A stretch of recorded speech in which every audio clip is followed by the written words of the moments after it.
नमस्कार. संघर्ष वृत्तवाहिनीमध्ये आपलं स्वागत. घेऊया ठाणे आणि आसपासच्या परिसरामधील घडणाऱ्या महत्त्वाच्या घडामोडींचा आढावा.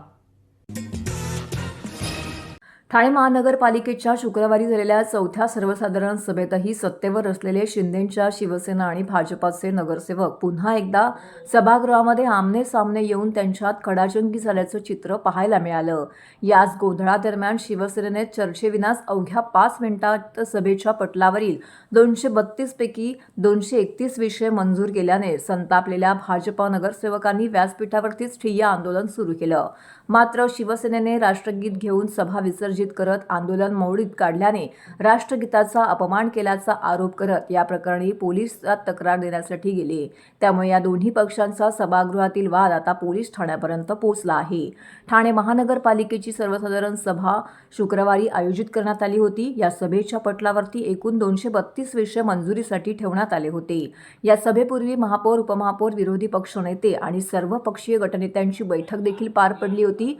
या बैठकीमध्ये सभेचं कामकाज कसं करावं यावरती निर्णय देखील झाले होते. विषयपत्रिका आणि त्यानंतर लक्षवेधी आणि मग प्रश्न उत्तरे असे क्रम असतानाही सुरुवातीला लक्षवेधी घेण्यात आल्यामुळे भाजपाने विषयपत्रिकेआधीच प्रश्नोत्तरे घेण्याचा आग्रह धरला, तर शिंदेंच्या शिवसेनेच्या नगरसेवकांनी विषयपत्रिका घेण्याचा आग्रह धरला.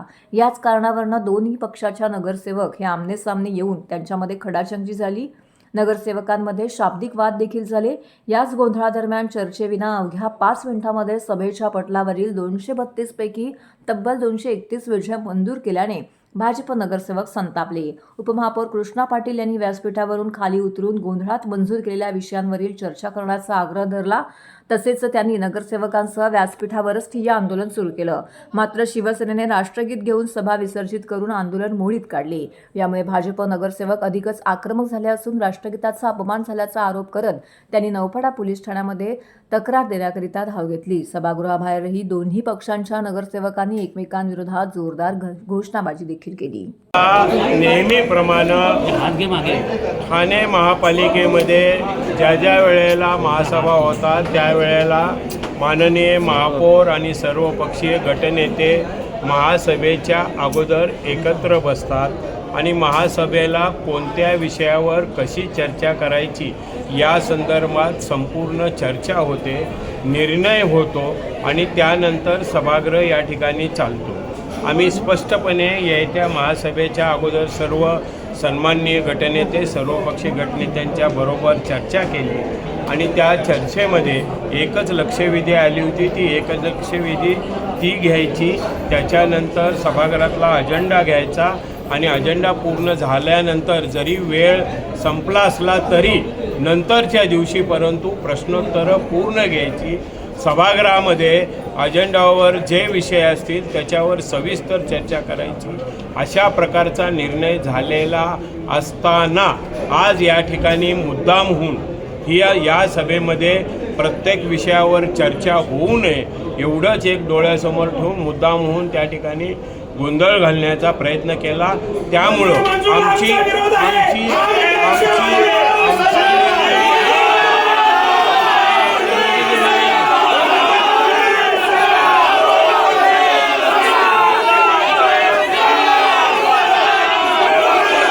वाटतं की महासभेच्या पूर्वी गटमीटिंग ही होते आणि प्रत्येक महिन्यामध्ये ह्या सगळ्या प्रोव्हिजन झाल्यानंतर महासभा ठेवली जाते. पण गेली 3 महिने सातत्याने आम्ही बघतोय की विरोधी पक्ष जेवढा आक्रमक नाही आहे तेवढा BJP युतीत राहून प्रत्येक वेळी गोंधळ घालण्याचा प्रयत्न करतोय. मला त्यांची मानसिकता कळलेली नाही आणि आज मला बाहेर आल्यानंतर कळलं की त्यांनी शिवसेना मुर्दाबाद ह्या घोषणा केलेल्या आहेत.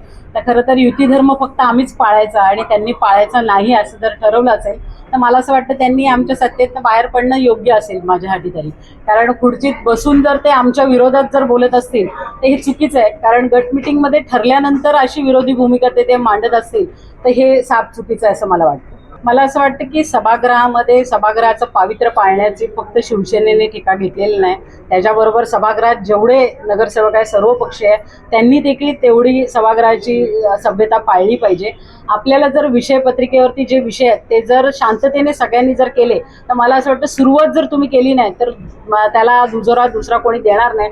आपल्याकडून सुरुवात होते म्हणून प्रत्येक वेळी ह्या 3 महासभा आम्ही बघतोय की ह्या गोंधळातच गेलेल्या आहेत आणि ह्याच्या मागचं कारण फक्त बीजेपी राहिलेली आहे. हे का राहिलेली आहे मला आजपर्यंत कळलेलं नाही, कारण युतीत असताना देखील आपण विरोधी आहोत हे भास नेहमी ते आम्हाला जाणून करून देतात आणि आज तर त्यांनी प्रामुख्याने शिवसेनेच्या विरोधात घोषणाबाजी केली. तर ह्याच्यावरनं दिसून आलंय की एकीकडे तुम्ही सत्तेत पण राहताय आणि आमच्या विरोधात देखील बोलतायत, तर ही चुकीची पायंडा ते कुठेतरी पाळतायत. आणि मला असं वाटतं की राष्ट्रगीताचा अपमान कोणीच केलेला नाही आहे. विषयपत्रिका वाचून झाल्यानंतर प्रश्न उत्तराचा तास जसं त्यांनी गट मिटिंगमध्ये ठरवलं होतं त्याप्रमाणे गट मिटिंगमध्ये झालेल्या वाक्यावरती महापौरांनी जसं रुलिंग दिलं होतं त्यानुसार प्रश्न उत्तरं हे शेवटी घेण्यात आली होती. पण ती प्रश्न उत्तरं पण त्यांनी उत्तरं त्यांच्या वाघबाईंचंच मला असं वाटतं एक प्रश्न होतं आणि त्याला देखील त्यांनी म्हणजे प्रश्नाला काहीच हे केलं नाही आणि त्या गप्प राहिल्या आणि पुढे प्रश्न उत्तरं होऊन दिली नाही. मग शेवटी असंच बसण्यापेक्षा राष्ट्रगीताला सुरुवात झाली, कोणीच राष्ट्रगीताचा अपमान केला नाही. राष्ट्रगीत चालू झाल्यानंतर मला असं वाटतं त्यांनी देखील उठून राष्ट्रगीत बोलले. हे सगळं झाल्यानंतर जर ह्याचा अवमान झाला म्हणून ते जर बोलत असतील तर मला असं वाटतं हे चुकीचं आहे. मला असं वाटतं पक्षश्रेष्ठींकडे सांगायची गोष्ट नाही, ह्या सगळ्या गोष्टी पक्षश्रेष्ठींपर्यंत पोहोचतात. पण मला असं वाटतं पक्षाची निष्ठा म्हणून आम्ही जर काम करतोय आणि युती धर्म जर आम्हाला पाळायला शिकवलाय तर त्यांच्या पण नेत्यांनी त्यांना त्या सगळ्या गोष्टींची सूचना दिली पाहिजे. नाहीतर सरळरित्या मला असं वाटतं विरोधी बाकावर बसणं त्यांच्यासाठी योग्य असेल. गटसभा होते, प्रत्येक गट नेत्याला आपलं मत मांडायचं असतं आणि सभागृह सुरळीत व विषयांवर कसं चालेल ही आपसातली चर्चा होते. ज्या गटनेत्याला किंवा ज्या पक्षाला ज्या बाबतीत पसंती नसतं तो त्याची भूमिका सभागृहात मांडतो. या महासभेत 2 प्रश्नावर निर्णय घेण्याचं होतं. एक तर सर्वप्रथम सर्व महापौरमार्फत एक प्रस्ताव आला होता जे आम्ही सर्वांनी मंजुरी केली की यावेळी 2 दिवस होऊ द्या का 3 दिवस होऊ द्या, विषयांवर चर्चा होणार. म्हणजे विषयाला धरून नव्हे तर विषयांवर चर्चा होणार हे आमचं ठरलं होतं. म्हणजे सहसा की आज सभा संपली नाही तर सोमवारी घेऊ, सोमवारी नाही संपली तर बुधवारी घेऊ, एवढं आमचं ठरलं होतं. आणि असं पण ठरलं होतं की जे महापौर मोदींनी सभागृहात अवगत केलं की पहिले लक्षवेधी, त्याच्यानंतर एजेंडा आणि एजेंडानंतर प्रश्न उत्तर घेऊ. खरं म्हणजे म्हणायला गेलं तर प्रश्न उत्तराचा तास सभागृहात फक्त अर्धा तासच असतो. पण सर्व सदस्यांची भावना लक्षात घेता 14 प्रश्न उत्तरं आली होती. अर्ध्या तासात ते 14 लोकांना काय प्रश्न उत्तराचा वेळ पुरणार नाही, पण 14 प्रश्न उत्तरं आली होती म्हणून आम्ही अर्ध्या तासात तो विषय संपणार नाही म्हणून सर्व गटनेत्यांनी सांगितलं का 14च्या 14 प्रश्न उत्तरं घ्या. म्हणून महापौरांनी आमचं ठरलं की एजेंडा संपल्यानंतर भले ते प्रश्न उत्तर मग 2 दिवस चालले तरी सभा चालली पाहिजे. जेव्हा एक निर्णय सभागृह चांगला चालावं म्हणून जेव्हा होतात तर असं आहे की प्रत्येक सदस्याला जसं आम्ही गटनेत्यामध्ये गेल्यानंतर आम्ही आमच्या नगरसेवकांना समजूत घालतो की बाबा तुझं प्रश्न उत्तर घेणार आहे आम्ही. पण भाजपनी जी आज ज्या पद्धतीने उपमहापौर साहेब येतात सांगतात प्रश्न, त्यांनी याचं एक स्पष्ट झालं आहे की गटनेते आणि उपमहापौर जे त्यांचे प्रतिनिधित्व करतात पक्षाचे ते असक्षम झालेत आज सदस्यांना पटवण्यात. आज त्यांनी सुरळीत सभागृह चालवायला पाहिजे. त्याच्यानंतर शिवसेनेला चिडवलं, मी मध्यस्थी करण्याचा प्रयत्न केला दोघांमध्ये, पण ते म्हणतात की गटमेटं ठरल्यानंतर हे तमाशा करणं योग्य नाही म्हणून त्यांनी सर्व विषय मंजूर केला. त्याचा आज अपेक्षित होता की सभागृहात प्रत्येक विषयांवर चर्चा होईल, चांगले शहराच्या दृष्टिकोनातून चर्चावून निर्णय घेणे गरजेचे होते. मला असं वाटतं की हा पूर्वनियोजित गोंधळ करण्याचा त्यांचा प्लॅनिंग होता. कारण ज्या पद्धतीने सभा हे होत होती, सुरुवातीला लक्षवेधीवरती जवळपास 2-2.5 तास चर्चा झाली, त्यानंतर विषयपत्रिका सुरू करण्यात आली, परंतु त्यांनी प्रश्नोत्तरं अगोदर घ्या. मला असं वाटतं की माझी देखील प्रश्नोत्तरं होती, पण मला देखील महापौरांनी बोलवून सांगितलं होतं की आपण प्रश्नोत्तरं ही विषयपत्रिकेच्या नंतर घेणार. मी देखील त्याला ॲग्री केलं होतं, परंतु जाणीवपूर्वक फक्त पूर्वनियोजित कट असल्या पद्धतीने जसा काही गोंधळ घालण्यात आला आणि तुम्ही सगळ्यांनी बघितलं अशा चुकीच्या पद्धतीने घोषणा देणं. उपमहापौरांनी महापौर डायसवर बसलेले असताना वर्ण मी सभा चालून देणार नाही, मी असं हे असं बोलणं हे असंविधानिक आहे. कुठेतरी हे सगळे प्रकार थांबले पाहिजेत. हे सगळं पूर्वनियोजित आहे असं माझं म्हणणं आहे. ठाणे महानगरपालिकेचे मालमत्ता कर म्हणजेच प्रॉपर्टी टॅक्स भरण्याचे आवाहन. सन 2022-23 या आर्थिक वर्षाचे मालमत्ता कराचे म्हणजेच प्रॉपर्टी टॅक्सचे बिल ठाणेकर करदात्यांना महापालिकेमार्फत आर्थिक वर्षाच्या सुरुवातीस म्हणजेच माहे एप्रिल 2022 मध्ये देण्यात आलेले आहे. तथापि अद्यापही काही करदात्यांनी मालमत्ता कर महापालिकेकडे जमा केलेला नाही. सध्या आर्थिक वर्षाचा अंतिम टप्पा सुरू झाला आहे. मालमत्ता कर वसुलीसाठी महापालिकेतर्फे कडक कारवाई हाती घेण्यात आली आहे. या अंतर्गत जंगम मालमत्ता, टीव्ही, फ्रीज, वाहन व इतर जप्त करणे तसेच स्थावर मालमत्ता वॉरंट बजावून जप्त करण्यात येत असून मालमत्तेचा जाहीर विक्रीद्वारे लिलाव करून कराची रक्कम वसूल करण्यात येत आहे. मालमत्तेस पाणी पुरवठा करण्यात येणारे नळ संयोजन खंडित करण्यात येत आहेत. त्याचप्रमाणे थकीत मालमत्ता करावर 2% व्याज आकारले जात असल्याने भरावयाची रक्कम वाढत आहे. आपला मालमत्ता कर propertytax.thanecity.gov.in या लिंकद्वारे तसंच गुगल पे, फोन पे, पेटीएम याद्वारे ऑनलाईन पद्धतीने करण्याची सुविधा उपलब्ध करून दिली आहे. शनिवार, रविवार व सार्वजनिक सुट्टीच्या दिवशी नागरिकांना मालमत्ता कर भरणे सोयीचे व्हावे याकरता महापालिकेचे मालमत्ता कर संलग्न कार्यालय या दिवशी कार्यान्वित ठेवण्यात आलेले आहे. तरी मालमत्ता कर वसुलीची अप्रिय कारवाई टाळण्याच्या दृष्टिकोनातून मालमत्ता कर भरून महापालिकेस सहकार्य करावे. धन्यवाद. शिवसेना मुख्य नेते तथा उपमुख्यमंत्री एकनाथ शिंदे यांच्या सूचनेनुसार आणि युवा खासदार श्रीकांत शिंदे यांच्या मार्गदर्शनाखाली युवा कार्याध्यक्ष पूर्वेश सरनाईक यांच्या नेतृत्वात काल युवा सेनेची एक महत्त्वपूर्ण संयुक्त बैठक आणि मार्गदर्शन शिबिर अत्यंत उत्साहाच्या वातावरणामध्ये संपन्न झाले. या बैठकीचं आयोजन मतदार यादी अधिक अचूक, अद्ययावत आणि पारदर्शक करण्याच्या उद्देशाने करण्यात आलेलं होतं. मतदार नोंदणी प्रक्रिया, नाव नोंदवणे, दुरुस्ती करणे तसेच वगळणी संदर्भातील विविध तांत्रिक व प्रशासकीय बाबींवरती सविस्तर मार्गदर्शन यावेळी देण्यात आले. बैठकीदरम्यान मतदार यादी पुनर्निरीक्षण प्रक्रियेत प्रत्येक टप्प्यांविषयी आवश्यक सूचना, मार्गदर्शन करण्यात आलेलं आहे. कोणतीही पात्र मतदार यादीपासून वंचित राहू नये यावरती विशेष भर दिलेला आहे. लोकशाही प्रक्रियेला अधिक बळकटी मिळवण्यासाठी अशा उपक्रमांना विशेष महत्त्व आहे. यावेळी मार्गदर्शन करताना युवा सेना कार्याध्यक्ष पूर्वेश सरनाईक यांनी तरुणांमध्ये ऊर्जा निर्माण करणारे विचार मांडले. राज्याचे लाडके नेते एकनाथ शिंदे यांच्या विकासाभिमुख विचारांचा वारसा आपल्याला पुढे न्यायचा आहे. आजचा तरुण हा केवळ राजकारणाचा प्रेक्षक न राहता तो राज्याच्या विकासातील सक्रिय भागीदार झाला पाहिजे. युवा सेना सदस्य नोंदणी अभियान हे केवळ पक्षाचा आकडा वाढवण्याचे साधन नसून तरुणांच्या प्रश्नांना आणि त्यांच्या कलागुणांना हक्काचे व्यासपीठ मिळवून देणारी ती एक व्यापक चळवळ आहे. प्रत्येक युवा सैनिकाने शिंदे साहेबांचे विचार घराघरात पोहोचवण्यासाठी झोकून देऊन हे काम केलं पाहिजे. मतदार यादीबाबत बोलताना पूर्वेश सरनाईक यांनी म्हटले की मतदार यादी पुनर्निरीक्षण हा आपल्या लोकशाहीचा पाया आहे. एकही पात्र आणि नवतरुण मतदानापासून वंचित राहता कामा नये याची संपूर्ण जबाबदारी ही प्रत्येक युवा पदाधिकारी आणि कार्यकर्त्यांनी घेतली पाहिजे. उपमुख्यमंत्री एकनाथ शिंदे आणि खासदार श्रीकांत शिंदे यांच्या खंबीर पाठिंब्याने आणि मार्गदर्शनाखाली आपण युवा सेनेचे जाळे संपूर्ण राज्यभर अधिक घट्ट विणूया. या संयुक्त बैठक आणि मार्गदर्शन शिबिराला युवा सेनेचे 288 विधानसभा संपर्क प्रमुख, 48 लोकसभा संपर्क प्रमुख यांसह विविध पदाधिकारी, विभाग प्रमुख, शाखा प्रमुख, युवा सैनिक मोठ्या संख्येने उपस्थित होते. ठाणे महानगरपालिका प्रशासनाने नालेसफाई झाल्याचे 100% दावे केले असले तरी प्रत्यक्षात मात्र गांधीनगर, सुभाषनगर, वर्तकनगर, लोकमान्यनगर आणि इंदिरानगर सारख्या भागातील नाले कचऱ्याने तुडुंब भरलेले आहेत. या ढिसाळ कारभाराचा निषेध करण्यासाठी महाराष्ट्र नवनिर्माण सेनेच्या पदाधिकारी आणि कार्यकर्त्यांनी थेट नाल्यात उतरूनच फुटबॉल खेळत आंदोलन केलंय. महाराष्ट्र नवनिर्माण सेनेचे जनहित व विधी विभागाचे ठाणे शहर अध्यक्ष स्वप्नील महेंद्रीकर यांच्या नेतृत्वाखाली हे आंदोलन करण्यात आलं. दरवर्षी ठाणे महानगरपालिकेकडून प्रभाग समितीनिहाय नालेसफाईची आकडेवारी जाहीर केली जाते. मात्र यंदा अद्याप अशी कोणतीही स्पष्ट माहिती समोर आलेली नसल्याने नागरिकांमध्ये संशयाचं वातावरण आहे.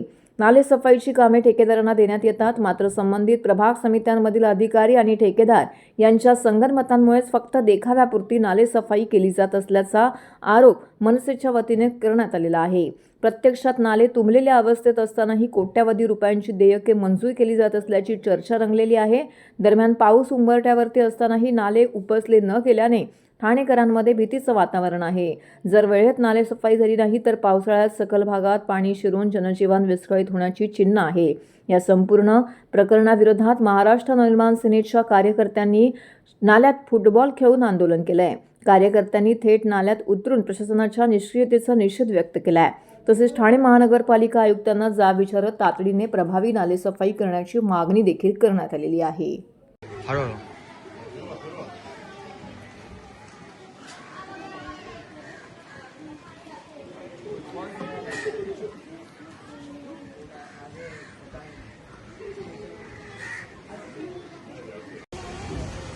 ठाणे शहरामध्ये आज आपण बघत असाल तर नाल्यांची परिस्थिती अत्यंत दयनीय आहे. सगळे नाले कचऱ्याने भरलेले आहेत. आयुक्त साहेबांनी काही दिवसापूर्वीच दावा केलेला की ड्रोनच्या मार्फत आम्ही सगळे नालेसफाईवर नजर ठेवणार आहोत. पण आज आपण गांधीनगरमध्ये आहोत. आपण बघत असाल की इकडे नालेसफाई अजिबात झालेली नाही. या नाल्यांची परिस्थिती एवढी बिकट आहे का सगळीकडे दुर्गंधी पसरलेली आहे. आज ठाणे शहरामध्ये जवळपास 300 किलोमीटरचे नाले आहे. आज 15 तारीख आलेली आहे मेची. आणि जर ही परिस्थिती असेल ठाण्यामध्ये तर येत्या काही दिवसामध्ये हा जो नाला आहे जर चुकून पाऊस आला तर हा सगळा कचरा लोकांच्या घरी जाईल. आणि आयुक्त साहेबांनी जो दावा केलाय तो फक्त कागदावरच राहिलेला आहे. इथे कुठेही ड्रोन दिसत नाही. ठाणे शहरात कुठेच ड्रोन दिसत नाहीये. मग तुम्ही फौल दावे कशासाठी करता? आणि आता जर तुम्ही ठाणे शहराची परिस्थिती बघत असाल तर जागोजागी नाले तुडुंब कचऱ्याने भरलेले आहेत आणि सगळीकडे दुर्गंधी आणि रोगराई पसरण्याची दाट शक्यता आहे. आता तुम्ही बघत असाल नलपाड्यामध्ये ती परिस्थिती आहे, लोकमान्य नगरमध्ये तसंच आहे, शास्त्री नगरमध्ये तसंच आहे, इंदिरानगरमध्ये तसंच आहे. मग नालेसफाई झाली कुठे? करोडो रुपयाचे टेंडर काढले, ते पैसे गेले कुठे? फक्त ठेकेदार आणि प्रभाग समितीचे अधिकारी मिळून पालिकेच्या तिजोरीवर हात सफाई करत आहेत. नाले सफाई होत नाही.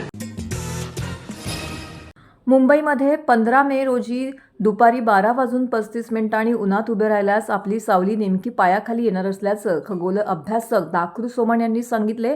तर ठाणे, डोंबिवली, कल्याण, बोरिवली येथे हाच अनुभव शनिवारी 16 मे रोजी दुपारी 12:35 घेण्यात येणार आहे. ठाण्यातील भगवती विद्यालयाच्या मैदानामध्ये मराठी विज्ञान परिषद ठाणे विभाग व डॉक्टर राजेश मडवी फाउंडेशन यांच्या सौजन्याने शून्य सावली दिवस प्रात्यक्षिक दाखवण्यात आले.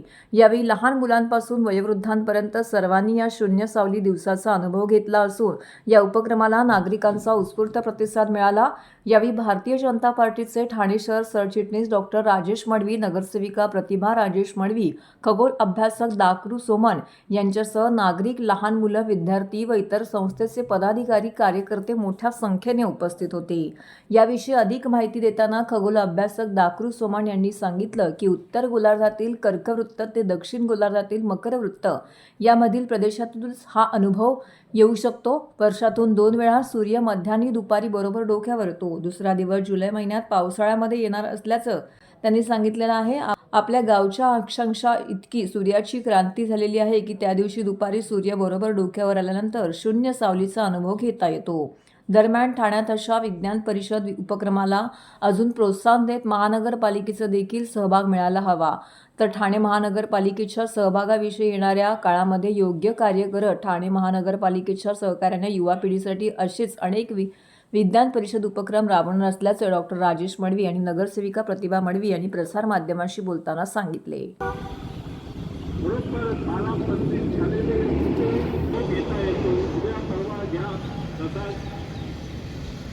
मराठी विज्ञान परिषद ठाणे विभाग आणि डॉक्टर राजेश मडवी फाउंडेशन यांच्यातर्फे झिरो शॅडो डेचं प्रात्यक्षिक आज होतं. आज रविवारी सावली बरोबर आपल्या पायाखाली येऊन अदृश्य होणार होती. सूर्य बरोबर डोक्यावर येणार होता. 12:35 आणि 100-150 विज्ञानप्रेमींनी हा अनुभव घेतला. आणि वर्षातून 2 वेळा सूर्य डोक्यावर येतो आणि सावली पायाखाली जाते, अदृश्य होते. आज आणि 28 जुलै या दिवशी, पण 28 जुलै हा पावसाळी दिवस असतो त्यामुळे आजचा दिवस महत्त्वाचा होता. कर्कवृत्त आणि मकरवृत्त या दोनच्या मधील प्रदेशातूनच झिरो शॅडो डेचा अनुभव घेता येतो आणि तसा तो आज घेतला अनेक लोकांनी. आणि सूर्य डोक्यावर येतो म्हणजे काय होतं, कधी येतो आणि संपूर्ण या ऋतूबद्दल पृथ्वी कललेली आहे 3.5 याची माहिती, विज्ञानविषयक माहिती 100-150 विज्ञानप्रेमींनी आज घेतली. विज्ञान परिषद ठाणे विभाग आणि गुरुतुल्य सोमण सर यांचा हा स्तुत्य उपक्रम इथे आपण आज बघितला. शून्य सावली दिवस मी सर्व शाळांना अपील करीन की आपल्या करिक्युलममध्ये हा दिवस आपण प्रात्यक्षिक म्हणून सगळ्या विद्यार्थ्यांना दाखवायला पाहिजे. आपण फक्त पुस्तकी ज्ञान शिकतोय, आपण त्याचं प्रॅक्टिकल करत नाही. आणि सर स्वतः 85 वर्षाचे असून त्या जोशाने ते हे सगळं कार्यक्रम करतात. सरांनी सांगितलं लोणारसारखं जे अशनी पडलेली आहे तिकडे तुम्ही जाऊन बघा. शहापूरला नवीन टेलिस्कोप लावलेले आहेत, तिथे जाऊन बघा. तर सरांचे जे जे विचार आहेत ते सगळे शाळांपर्यंत पोचले पाहिजेत. आणि जे आपली पुढची पिढी आहे, तरुण पिढी, त्यांना हे प्रात्यक्षिक स्वतःहून बघायला पाहिजे असं मी आवाहन करतो. अखेर आयुष्मान नागरी आरोग्य मंदिरातील डॉक्टरांना रखडलेला प्रोत्साहन भत्ता मिळणार. गेल्या 10 महिन्यांपासून प्रोत्साहन भत्त्यापासून वंचित असलेल्या डॉक्टरांना न्याय मिळवून देण्यासाठी सातत्याने पाठपुरावा केला आणि अखेर आवश्यक निधी मंजूर झाला आहे. पुढील 2 दिवसामध्ये डॉक्टरांच्या खात्यामध्ये हा प्रोत्साहन भत्ता जमा होणार असल्याची माहिती जनसेवकाचा जनसंवादाच्या 101व्या कार्यक्रमात डॉक्टरांनी माध्यमांसमोर सांगितले. केंद्र व राज्य सरकारच्या सहकार्याने ठाणे महानगरपालिकेमार्फत सुरू असलेल्या आयुष्यमान नागरी आरोग्य मंदिरामध्ये 40 डॉक्टर नागरिकांच्या सेवेसाठी कार्यरत आहेत. अत्यंत मर्यादित मानधनावरती काम करत असतानाही त्यांनी सेवा अखंड सुरू ठेवली. त्यांच्या या सेवेला न्याय मिळावा यासाठी महानगरपालिका आणि राज्यस्तरावरती सातत्याने पाठपुरावा केला. खोपट येथील भाजप कार्यालयामध्ये आयोजित 101व्या जनसेवकाचे जनसंवाद कार्यक्रमामध्ये अनेक नागरिकांनी उपस्थित राहून विविध प्रश्नांबाबत निवेदनं सादर केली. यावेळी ठाणे महानगरपालिकेच्या मलनिस्सारण केंद्रावरील कर्मचाऱ्यांनीही गंभीर समस्या मांडल्या.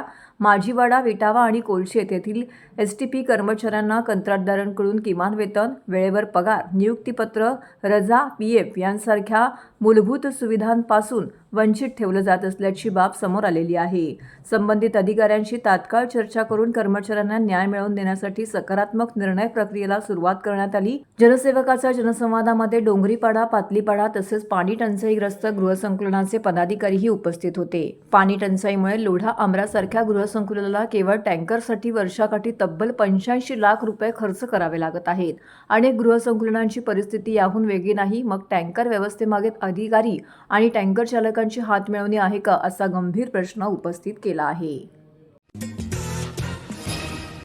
तर हे होतं संघर्ष वृत्तवाहिनीचं आजचं बातमीपत्र. उद्या पुन्हा भेटू याच वेळी याच ठिकाणी ताज्या घडामोडींसह. तोपर्यंत नमस्कार.